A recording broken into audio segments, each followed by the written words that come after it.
want to ask you about one of the things that has been quite stunning this morning, which is a feud between Elon Musk and the president's top advisor on trade, Peter Navarro.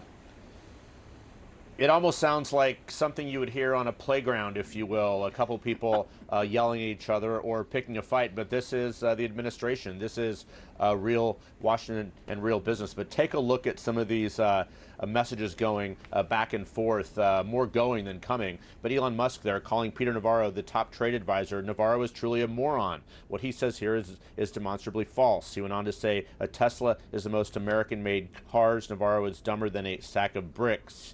And you can look on your screen to see what he also there mentioned, calling him the R word. So look, Dana, the bottom line of all of this is Peter Navarro has been a long believer in a protectionist policy. He has been the leading voice here in terms of the president should not to negotiate.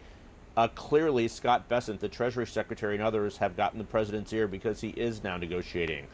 But the name calling, if you will, persists here.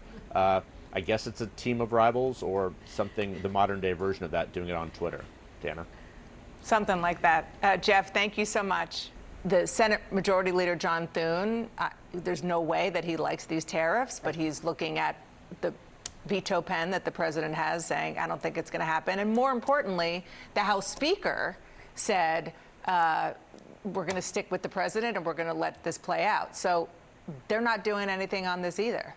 Right. No one likes these tariffs the way they've been done. They're just, too big, too extreme across the board. I don't know when we're going to see Congress finally stand up and show some spine, but I do hear the same thing, again, from Republicans and Democrats, and that is they don't know what Donald Trump is going to wake up and decide tomorrow or a couple of days from now or a few weeks from now. And that also makes it hard because they thought he would react to the market, that would be a guardrail. He hasn't. The reporting we have is that, just as we're hearing, China is standing firm, that Donald Trump is standing firm. Again, the uncertainty. Even though a lot of the people who helped to bring him to the dance financially, the tech billionaires, Elon Musk, who is still, working in the executive office building trying to make cuts. Jeff Zeleny was reporting on what he said. We'll put it back up about the president's longtime supporter and advisor in the first term and this term, Peter Navarro, who's so focused on these tariffs. Musk tweeted that he is a moron and that he's dumber than a sack of bricks. And this is specifically in response to Navarro saying that Musk doesn't like these tariffs because he's primarily a manufacturer, an assembler of Tesla and of cars.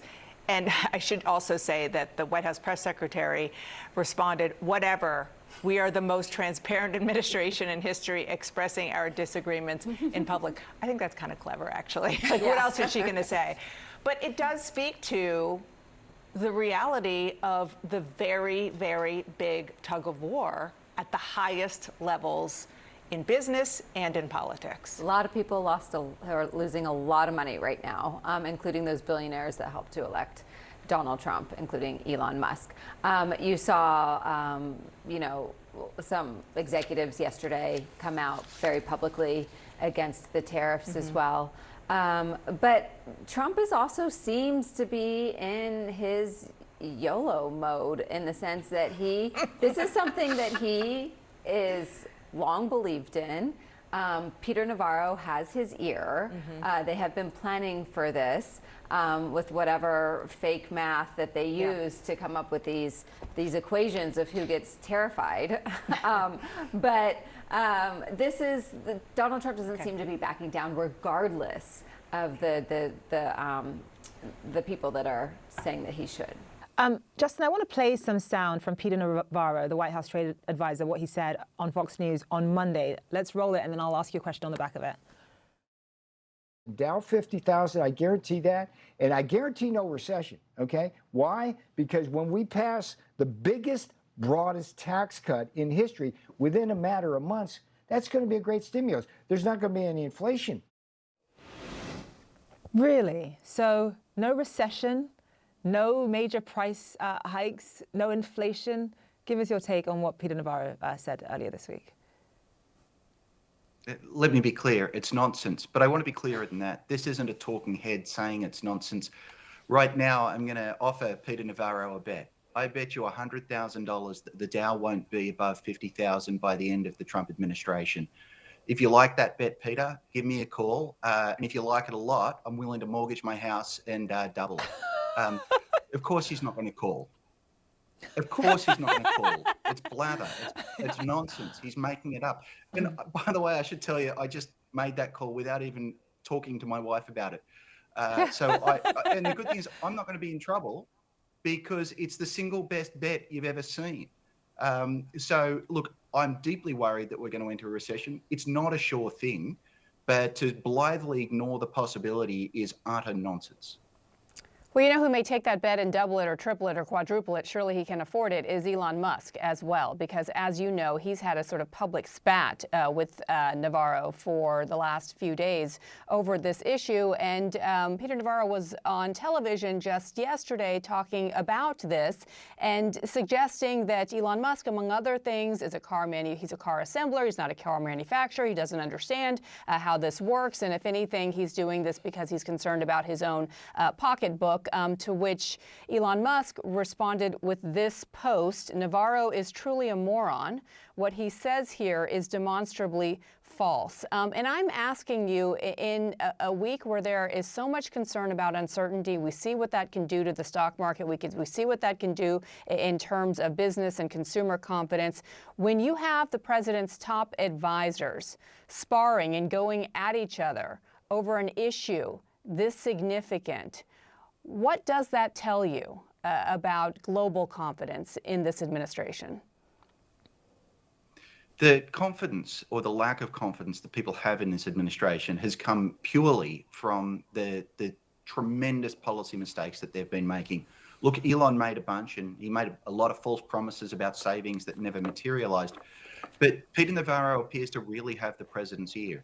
We had a moment yesterday where the stock market, there was a rumor that went around that Trump was going to delay the tariffs for 90 days. Not get rid of them, delay them for 90 days.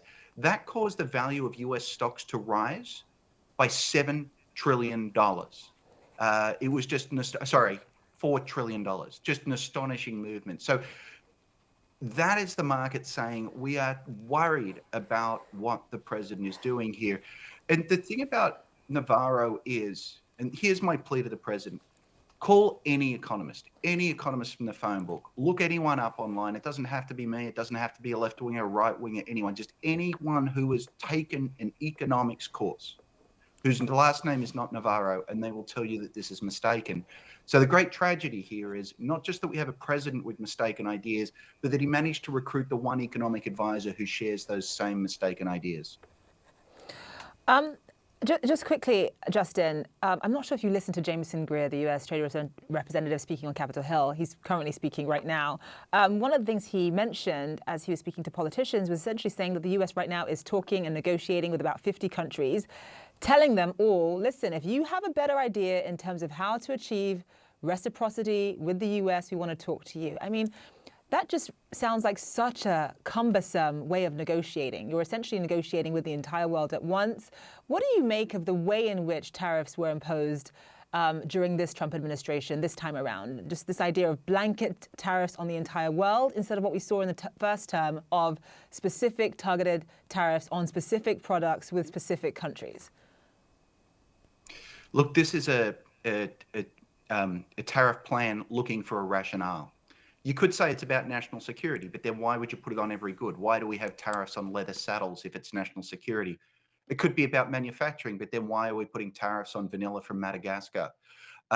It could be about the US trade balance, but they're simply not going to work. It could be about reciprocity, but why aren't these tariffs actually tailored to the specific tariffs that other countries have? So we have a set of tariffs. The problem is, and you saw it on the Sunday shows, the cabinet secretaries fanned out. None of them could defend what we're doing. It could be that what we're trying to do is bring business back to America. But if that's the case, People would come back to America because they expect tariffs to be high in the future. But if that's the case, then we couldn't possibly be wanting to negotiate a better deal. I find it kind of funny that the number one talking point out of the US trade representative is every country has been calling us this week. That's proof the policy is working. That's like calling my plumber during a winter storm. All of their customers call them during a winter storm because the pipes are freezing. That's not evidence of good news. That's evidence that you've got some very upset trading partners who need something fixed right away.